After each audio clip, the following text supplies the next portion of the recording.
Skylanders. I was really into Skylanders. Would you guys like a video like that where I just talk about childhood shit I really liked? Hey, Toasty Vanilla. What's up?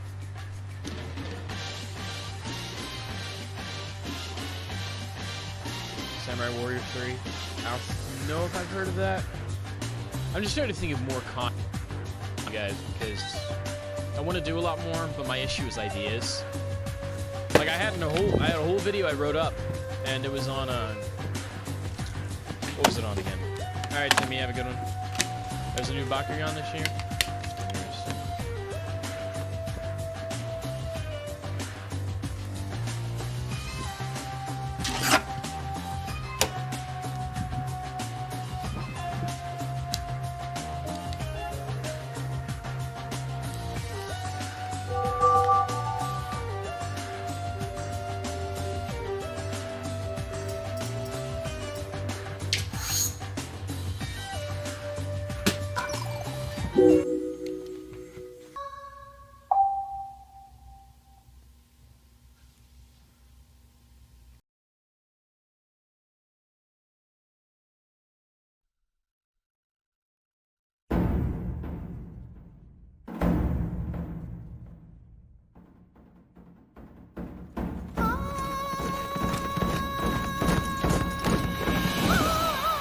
Alright, so Samurai Warriors 3, released in 2010, this hack-and-slash adventure through Japan was an adventure from my childhood, and with over 120 hours clocked into it, and about 8 character stories finished that split between my 2011 and 2018 file, I'm here to dig up this tomb of this old forgotten game that gave me my first anime waifu. Yeah, that's right, at the age of 11, I had a waifu who was based off a Japanese historical figure. Kai is best girl, so sue me.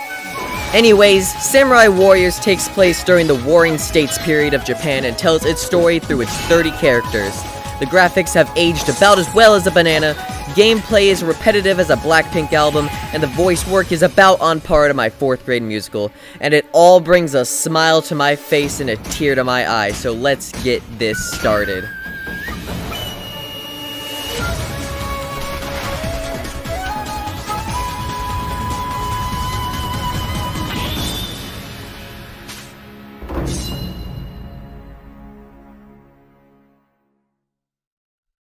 So first thing I should probably show you is the graphics. This is about what they look like. I know, it is terrible.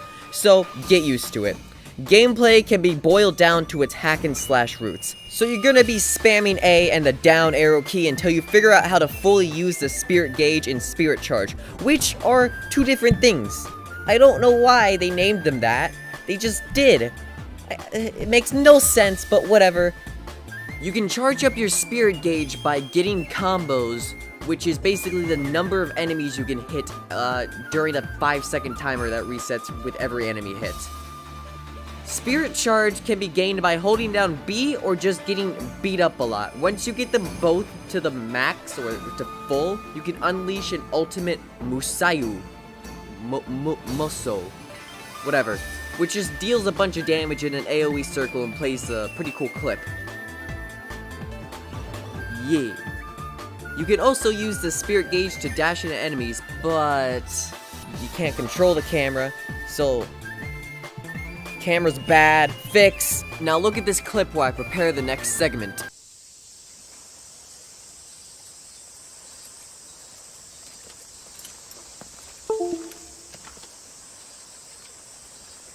Change is in the air. It may be that we die. Are you afraid of death? Not I. I will be proud to die for the Tachibana. Use your head. Death is no prize. Stay alive. I will not die. Yes, you will. You have always been one step ahead of me. I don't know. I've always just outdone you. Farewell. Indeed. Hey, I'm back! And now it's time to talk about the circus act that is the amount of content Omega Studios have been able to shove inside of this dead corpse of a game. Of its 30 characters, and with each character being given 5 chapters to flesh out their personality and whatnot, leaving you with basically the first 4 Harry Potter books worth of chapters to complete, plus another 20 if you want to stop this some demon guy who's trying to steal everyone's souls and make a really cool castle. Leaving this game to be around 100 hours long, but for a more accurate estimation, I'm going to go over to Xaladin007's channel, because he recorded all of Samurai Warriors 3's chapters, and each video is about 25 minutes long, so doing the math, that gives us about 70 hours worth of gameplay, and 1 hour's worth of cinematic clips. Leaving this game to be about 71 hours long if you beat all the levels in one go, which you won't. And that's because Samurai Warriors 3 has a very intense difficulty curve.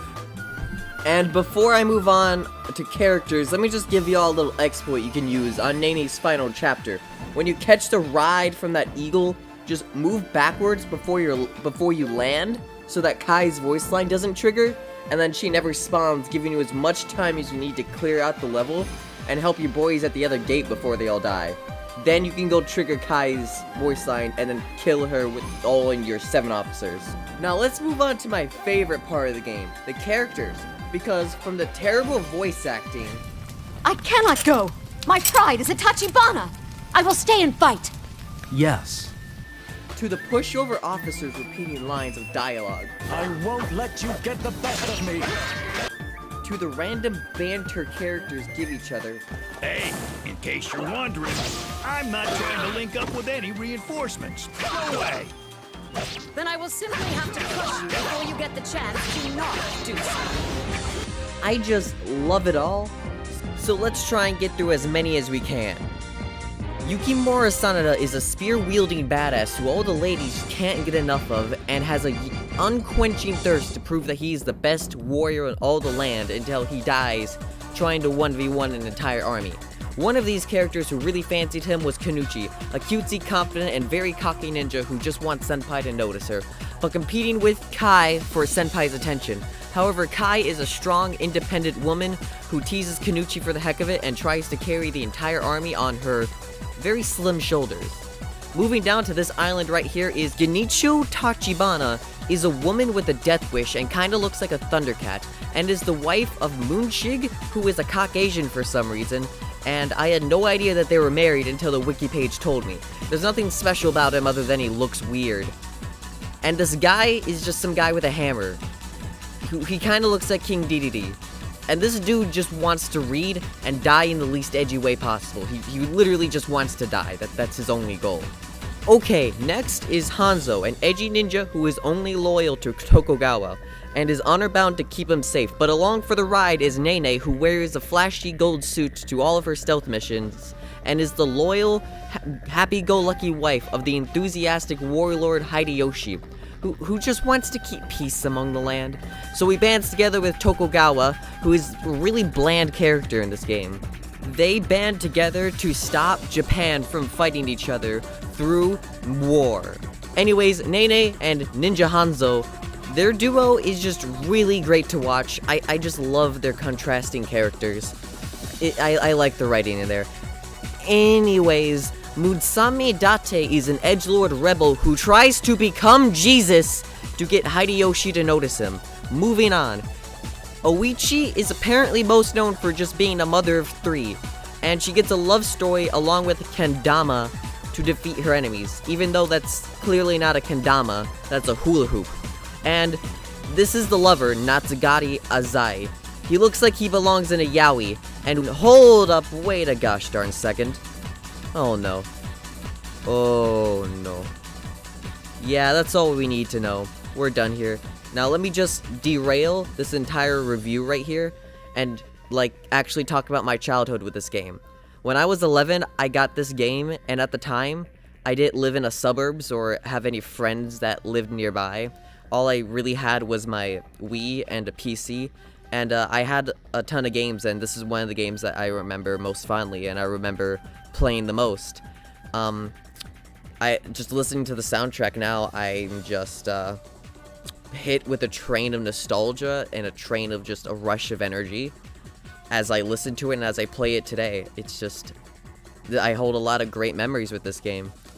And I should probably talk about my childhood more, but that about wraps up this entire video. This video took way too long to make, and I put a lot of effort into it, so don't forget to subscribe. Good night.